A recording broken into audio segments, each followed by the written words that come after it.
it's Sarah here from BJC Health, coming to you from Sydney, Australia.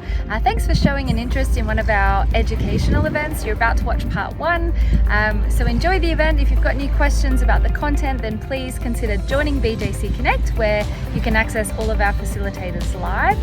Otherwise, please consider leaving a comment and we'll do our best to get back to you. Yeah, we've got a lot to cover today, and I think some of these concepts are quite tricky. I mean, they're tricky for everyone, including doctors. And so I'm going to try and break things down a little bit and hopefully make it understandable. So we're discussing this condition called fibromyalgia today. Let's see if I can, I haven't been very tech savvy today, and I am, yes, there we go. I'm going to introduce a patient. It's actually not really a patient. It's a number of patients all put together. But I want to tell you her story. So her name is Jane, and she's 45-year-old. She's a teacher and she's got 2 children. Now, she started at around age 11 to have more pain than her friends. She was getting very painful periods to the point where she often had to stay at home. She started to get headaches. And over the years, she noticed that she was having increasing periods where she had body pain and she was very fatigued and tired. And she noticed that was particularly so when she was stressed. A couple of years ago, she changed roles and she was in a very high pressure environment. She started to get more of these episodes and more days where she would have pain sort of all over and feel tired. And then 6 months ago, she had a shoulder injury at work, and this caused a lot of shoulder pain. But in addition, she started to get daily widespread pain. She had headaches, she had insomnia, anxiety. She started to get gut disturbance, constipation and diarrhea. And she said she had brain fog. Her thinking wasn't as clear as it used to be. And she came to me and she said, something is very wrong. My pain is very severe. I feel like I have inflammation all over my body. And by the time she saw me, she'd already had lots of investigations. And luckily, all her blood tests and x-rays were normal, and we were able to exclude a lot of serious conditions. She did have some shoulder bursitis, but apart from that, all the tests we did looked normal. And so I said to Jane, the diagnosis is fibromyalgia. And I want to show you, when I asked Jane to fill out this questionnaire, and this is what we call the diagnostic criteria for fibromyalgia.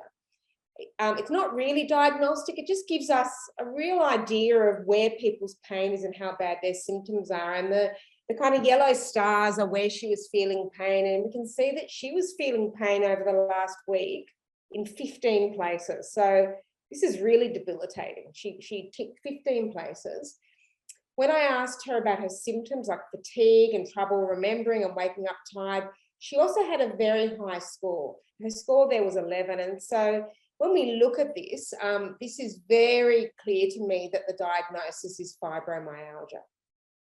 So what is fibromyalgia? This is a chronic long-term pain disorder, and people get chronic widespread pain, but they get a lot of other related symptoms. So I want to say that it is a real condition, because you're going to read that this is a controversial condition. It's not real. It's in people's head, but it is. We know there's a lot of research on this, and it's certainly a real condition. And there's a lot of ongoing, very good research. It's not all in your head if you have these symptoms, but it's also not a degenerative or a deforming condition, and it doesn't cause any life-threatening complications. What are the symptoms? So probably some people in the audience can tell me the symptoms, but basically the core features, everybody with fibromyalgia has to have widespread pain. They have to have fatigue, and that's the basic features of everybody with fibromyalgia. Most people with this will also have changes in their thinking or brain fog.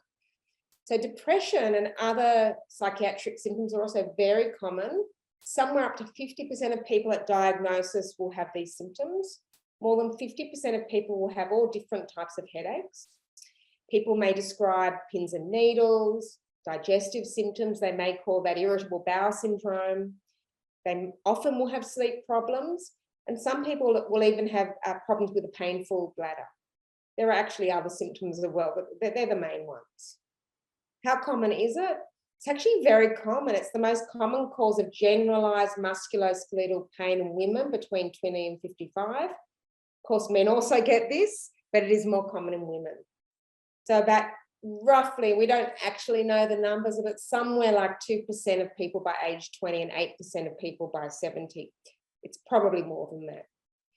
And we've got to remember that some of you watching this might have similar symptoms, but you might have an underlying disease such as rheumatoid arthritis or psoriatic arthritis or even osteoarthritis. And we know that these symptoms are actually quite common in combination with those disorders. So somewhere around a quarter of people with other rheumatic disorders will also have the same symptoms as fibromyalgia. And it feels to them different to the usual specific joint pain. Those people will say that they've got a widespread achy pain. They might feel like they've got the flu. They're very tired, and then they get all these other symptoms as well. Now, what causes the symptoms? This is the really difficult concept. So the honest truth is we don't really understand this condition, but we think that there's this process called central sensitization going on. So let me try and explain that. So we know that for everybody, pain is actually not generated by the body itself, it's generated by the brains or our central nervous system. So usually it's a good thing. It's a message that's sent from our brain to our body, and it's a warning. And the warning is of a potential threat. So for example, it stops us from putting our hand on a hot stove, or if we have a knee injury, we'll stop running. So often pain is a good thing. It serves a purpose. But pain can become chronic. And when we say chronic, we mean pain that lasts for more than 3 months. Even when there's no damage or no longer any damage or injury to the body, or after healing has taken place. This pain is unhelpful, and it's complicated, and it's generated by the nervous system. So this is the analogy that I give to my patients. We all have different ways of understanding this, and this is one that I think when I'm talking to people that a lot of people will understand. So we've got a person playing a guitar, and it's attached to an amplifier, and the music is beautiful. This guy's a very good guitar player. He has a good quality guitar. The amplifier is good, and the music is great. And in this analogy, we can imagine that the guitar is like our body, the amplifier is like our central nervous system, and the music coming out is our symptoms. It's our energy level, it's our pain level, and all these other things that we're talking about. But what happens if this guy's playing the guitar and the music comes out as terrible? It's loud, it's jarring, it sounds awful. And we immediately think, well, what's wrong with that guitar? Maybe the guitar is broken. Maybe he doesn't know how to play the guitar. And so we're in this analogy, when we're testing the body, what we're doing is we're testing to see if the guitar is broken. X-rays, blood tests. But in this scenario, his guitar is working perfectly. He's still a very good guitar player, but the music's really bad. So in this situation, the problem is the amplifier. The amplifier, the settings are wrong, it's set too loud, and so the music coming out or the symptoms that the body experiences are very jarring, difficult, painful. So the guitar's your nervous system and the box is your brain. The guitar, no, in this situation, the guitar is like the physical body, your joints, your immune system, your back, and the amplifier is the central nervous system or the brain. So the central nervous system, the brain and the spinal cord and all the nerves, that acts like an amplifier in our body. It can be set to really low, which is to most of us. We don't feel a lot of pain. We don't have fatigue. But when that amplifier is set too high, we start to get those symptoms of fibromyalgia or chronic pain. I'm going to give you another analogy only because I know that these are difficult concepts and people might understand it in different ways. And I want you to imagine now a fire alarm that's in the house. So very useful thing. It alerts us to if there's increased smoke, we can avoid a fire. But we all know, most of you probably have fire alarms that have gone off at the wrong time. It can be oversensitive. Sometimes there's just a little bit of smoke, and sometimes there might be an insect, or sometimes there's nothing going on at all, but this smoke alarm goes off. So this smoke alarm is no longer helpful. We can't tell whether there's a real danger or maybe a false alarm. And in fibromyalgia, we can think of this fire alarm as being oversensitive. And the nervous system is firing up inappropriately, it's unhelpful, and the body reacts with all these symptoms of fibromyalgia. It's much more complicated than this, and it can take a while to really understand these concepts. But these are just some basic ways that I find that I understand, and sometimes that I can explain it to other people as well. So when our central nervous system is dialed up or sensitized, that's when we feel muscle pain, joint pain, exhaustion, brain fog, pins and needles, IBS, noise sensitivity, difficulty sleeping, and headaches. The good news is that we do have some control over this, and we can actually dial down or desensitize the nervous system. Let's go on to how we diagnose fibromyalgia. So it's important to say that this is a clinical diagnosis, and what we mean by that is that there's no blood tests, there's no x-rays that can diagnose this. The diagnosis is based on the story that you as the patient tell us, your symptoms, or the normal test results, but there's no specific test that we can use at this stage. We look for widespread pain, tenderness. Often people with fibromyalgia have very tender muscles and joints all over, but they look normal to us, just like that guitar was intact. When we examine someone with fibromyalgia, normally the joints look normal, the muscles look normal, and when we look at the immune system, that's also normal. But to the patient, it feels like something must be terribly wrong. And people say to me, I don't understand, how are the blood tests normal? There's definitely something wrong. I've got inflammation, I must have a broken bone, there's something. And it's really common to be suspicious of normal test results and to have that feeling, because that is the symptom, that it's just this overwhelming pain. But we need to understand that that's normal in this situation, that we're going to have normal blood results. So accepting this and getting to the point where we stop investigating, it can require a leap of faith. That's true for the patient. It's also true for the doctor, that at some point we have to stop and we have to kind of accept this and not just keep on doing more and more tests.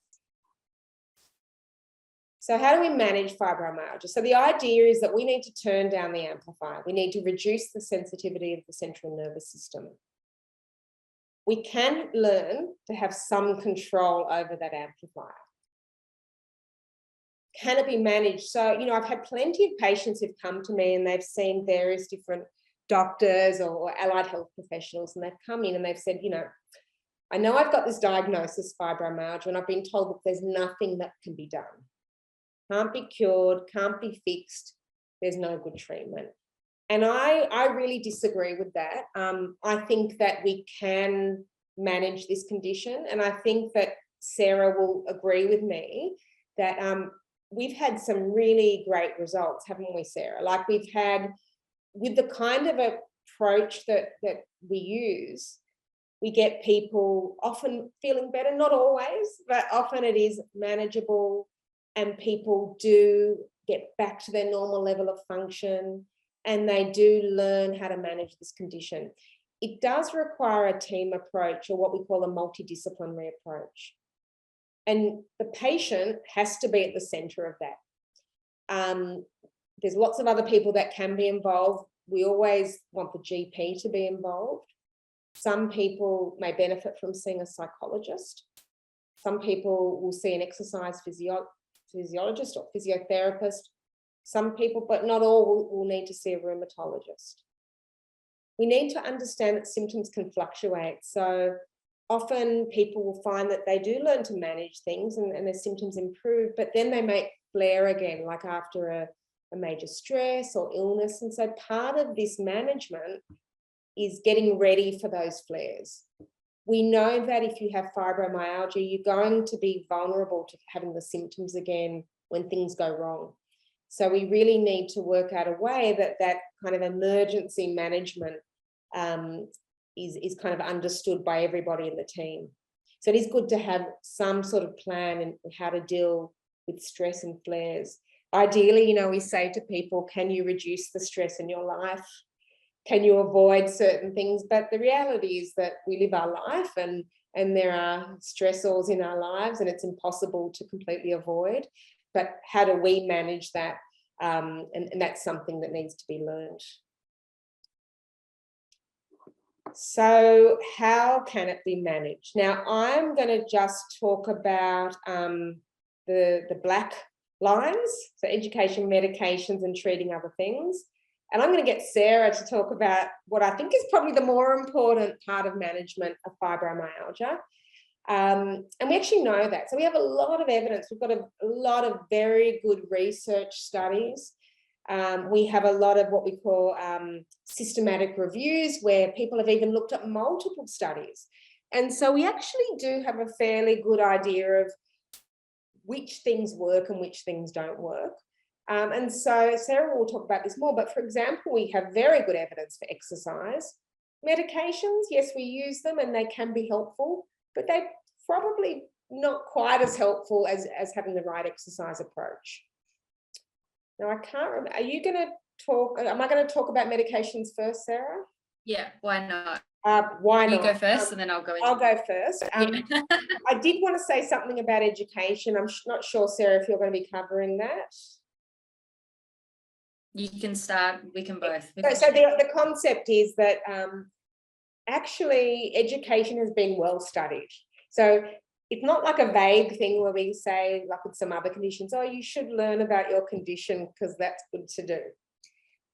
This is something completely different. So this is where actually we have studies that show that people that are understanding what is happening in their body and understanding this concept of central sensitization and understanding what they themselves can do, actually already reduces their pain levels.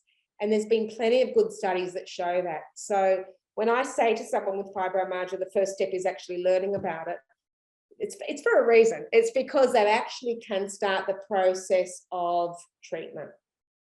Let's talk about medications. We're very lucky that tomorrow night, Fabio, one of our awesome rheumatologists, is actually, I think, having a workshop just on this topic, right, Sarah? So for those of you who want to really spend time maybe asking questions and listening about medications in more detail, I would really urge you to attend that workshop. I'm just going to really cover things very briefly. So one of the things we use is various different antidepressant medications, and that can be confusing for patients because, they may say, but I'm not depressed. Why do I have to go on an antidepressant? In this situation, we are using it usually for a different purpose. So we're actually using it as part of that desensitization of the nervous system, part of that dialing down of the nervous system. And so some of the antidepressants are very good at that, and we have very good evidence for that. For people, and I said up to 50% of people will have some depression at some time in their presentation of fibromyalgia. Well, that's a happy benefit, that it also helps their mood.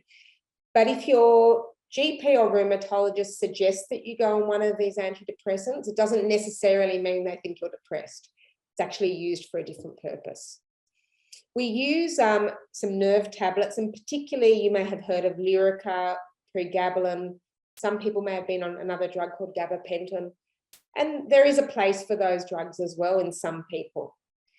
There's quite a few medications where there's less good evidence. The one that I'm going to mention is low-dose naltrexone. A number of my patients who might be listening now, know that I do sometimes use this, and there actually is some emerging evidence or emerging studies. It's not a mainstream treatment, and we don't give it to everybody, but there are studies that are evolving, and it may be something that's helpful. It's really important also that we treat any related conditions. So I said to you that a quarter of people with things like rheumatoid arthritis or psoriatic arthritis or osteoarthritis also have symptoms of fibromyalgia. So we need to treat those conditions as well as we can. But also, for example, you know, if you have fibromyalgia, but you also have osteoarthritis of your knees, you may benefit from an anti-inflammatory, either, you know, topically or orally. It's something you can speak to your doctor about. So that can be useful as well.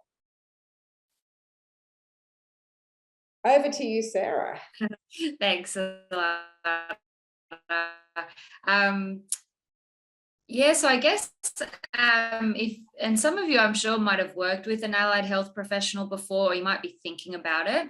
And I guess tonight I'm going to give my approach. So my background is an exercise physiologist, and I didn't learn this approach at university, I guess. I hope maybe it's a little bit better now, but this approach really came from starting to work with people with fibromyalgia. And I guess the traditional way of bringing someone in and assessing them for the first time, I just found didn't work, or it wasn't very effective, particularly for the clients. And obviously, if it wasn't effective for the clients, it's not really then effective for me, because we weren't able to sort of get any progress going. So let's say you referred, and I do think this approach, a physiotherapist, any kind of allied health professional, I'd hope if you go in with the idea that you'd like to get some ideas and some strategies to help you manage your fibromyalgia or to start moving a little bit more, I do think this is a good way to just start that conversation. And I guess it's very normal to be apprehensive or a bit worried before going to an initial appointment with someone new. So I think,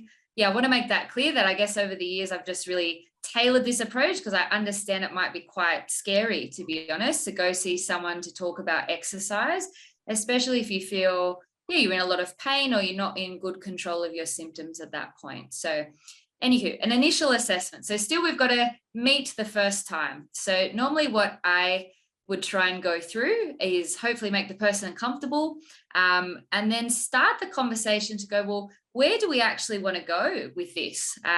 So I'd explain my role as an exercise physiologist, but in addition to hopefully reducing pain, what are some of the things that you'd like to be able to do?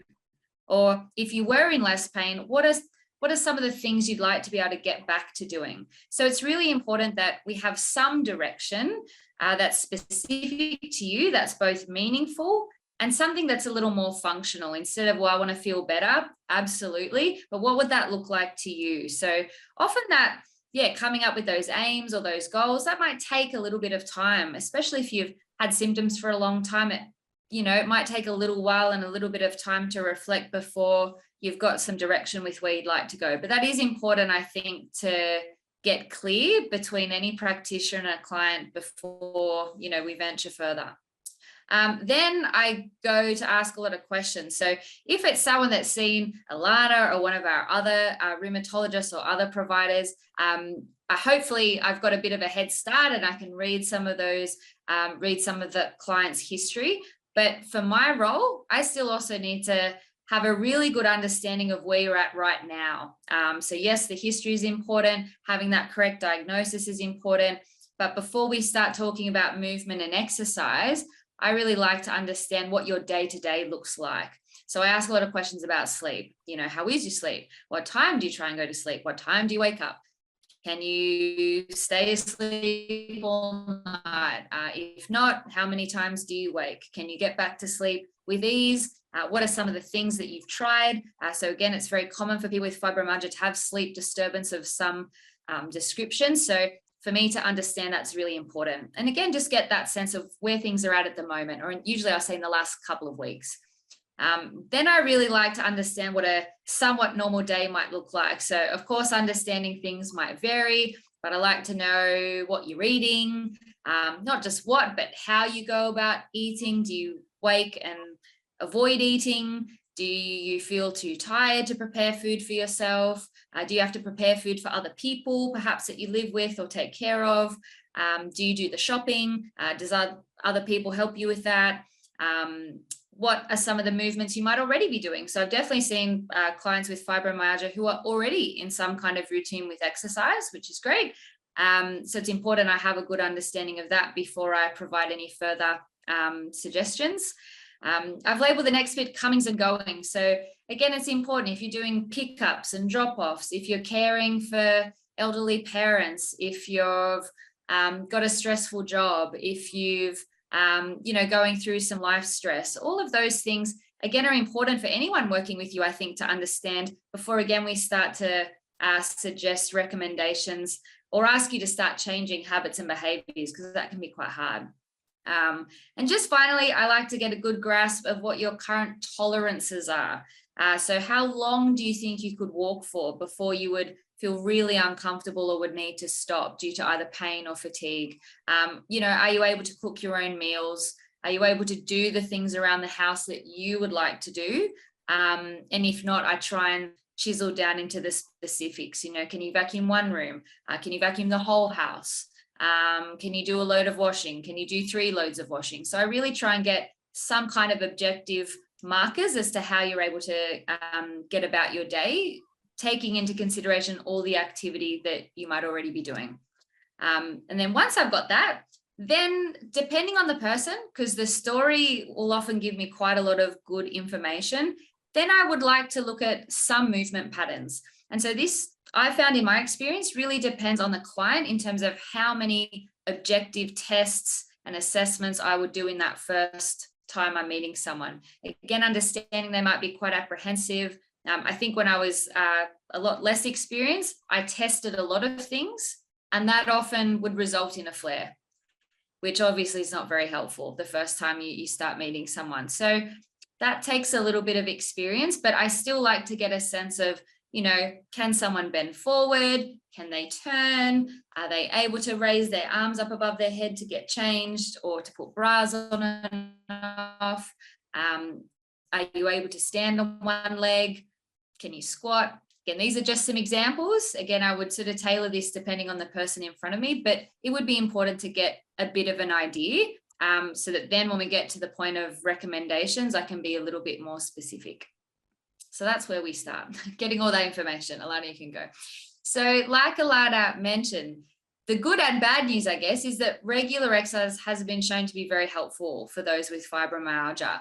And I've only listed 3, but the potential benefits can be quite extensive because having fibromyalgia does not mean you can't benefit from exercise like someone without fibromyalgia. So there's benefits to your blood pressure, there's benefits to your cardiovascular health, there can be benefits to your energy levels. So again, that slide would go for ages, but I think more specifically, there is some evidence that doing some regular movement can help reduce pain.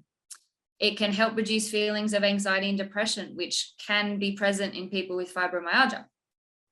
And again, not a very technical sentence, but I think this is important that, again, often when people have had symptoms for a while, their tolerance and ability to do day-to-day things is often reduced. And exercise is one of the ways we can try and help you be able to do more stuff. And that stuff is really up to you. So for some clients, it's important to be able to work a little bit more. They might have had to stop work due to their health or reduce their hours. They might want to be able to, again, be more active in running their household or participate in more extracurricular things or to be able to socialize with more energy. So that's again where it's really important that whoever's working with you knows the specific things that are important to you, and then that way we can gradually help you build up towards those things. But exercise definitely can help.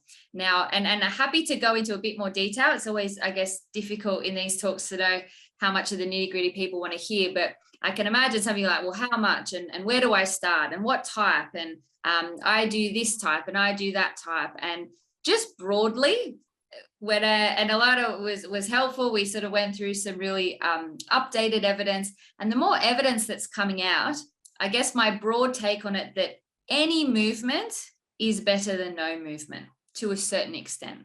So there's good evidence for some cardiovascular type exercise. So that would include things like walking, hydrotherapy, swimming, maybe some dancing, things that often involve repetitive movements where you're going to get a little bit puffed and a little bit sweaty at times.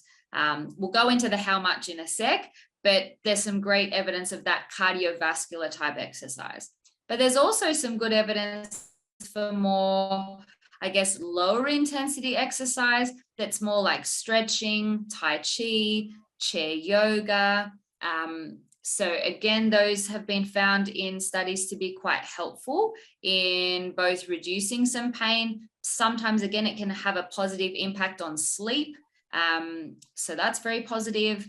And I guess the other big bucket of exercise that we often talk about is strengthening or resistance type exercise.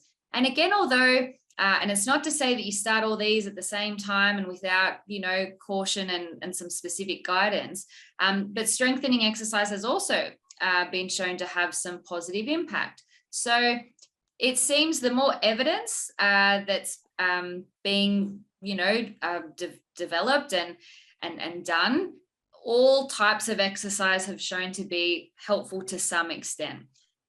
But like I said, now it's about, well, how do we know where to start for you, or where should you start? And that's again where I don't want to say, well, everyone should start with more aerobic exercise, because I don't think it's that simple. And again, it really depends on what you've got space for in your life, what you've got time for. I guess when I'm navigating this with the clients I work with, their exercise history is quite important. So I like to know what sort of things have you done in the past, and what are some of the things that you might enjoy, because someone might like the idea of going for a short walk, but someone else might feel that that's really not going to do well for them. So you've just finished watching part 1 of one of our recent educational events. Hope you enjoyed the content. If you'd like to access part 2, then you need to sign up for BJC Connect. It's a free platform where you can access not just the recordings of past events, but also access a whole range of upcoming future events and access our team of facilitators live. All of the details that you need to join BJC Connect are now flashing up on your screen. Otherwise, like our staff, subscribe if you'd like to see more information from BJC Health. Look forward to seeing